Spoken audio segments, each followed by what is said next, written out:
Ola friends, today's recipe is సొరకాయ పల్లీల పొడి ఫ్రై. ఇది ఒక మంచి హెల్దీ అండ్ న్యూట్రిషియస్ రెసిపీ.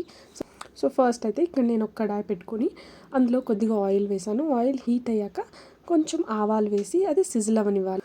దాని తర్వాత మనం క్రష్ చేసి పెట్టుకున్న గార్లిక్ కూడా వేసి బాగా వేపుకోవాలి.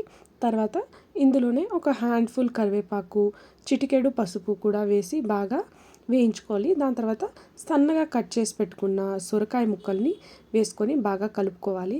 ఇక్కడ నేను సొరకాయకి తొక్క తీసేసి ఇక్కడ థిన్ క్యూబ్స్గా చేసి వేసాను, ఎందుకంటే ఇది తొందరగా ఉడుకుతుందని. సో తర్వాత నేను కొద్దిగా సాల్ట్ కూడా వేస్తున్నాను, ఎందుకంటే త్వరగా మగ్గుతుందనేసి. సో మీకు ఇంకా క్విక్గా అవ్వాలంటే ఇక్కడ నేను అయితే కొద్దిగా వాటర్ వేస్తున్నాను, ఎందుకంటే క్విక్గా మగ్గాలనేసి. లేకపోతే మీకు టైం ఉంటే వితౌట్ వాటర్ కూడా మూత పెట్టి కుక్ చేస్తూ కలుపుకుంటే కుక్ అయిపోతుంది.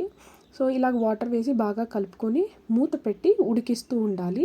ఈ మధ్యలో పల్లీల్ని రోస్ట్ చేసుకొని ఇలాగా క్రష్ చేసి పెట్టుకోవాలి.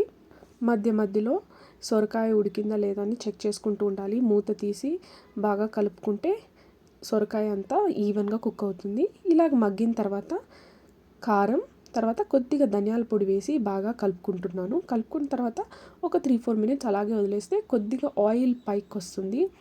అప్పుడు మనం క్రష్ చేసి పెట్టుకున్న పల్లీ పౌడర్ వేసుకొని బాగా కలుపుకోవాలి. ఇది బాగా కలుపుకున్న తర్వాత ఒక 1 మినిట్ అలాగే వేడిలో ఉంచనిస్తే మన సొరకాయ పల్లీల పొడి ఫ్రై రెడీ అయిపోతుంది. ఫైనల్గా గార్నిష్ చేసుకుంటున్నాము. సో మీకు కనుక ఈ రెసిపీ నచ్చినట్టయితే do like, share, comment and subscribe. Bye.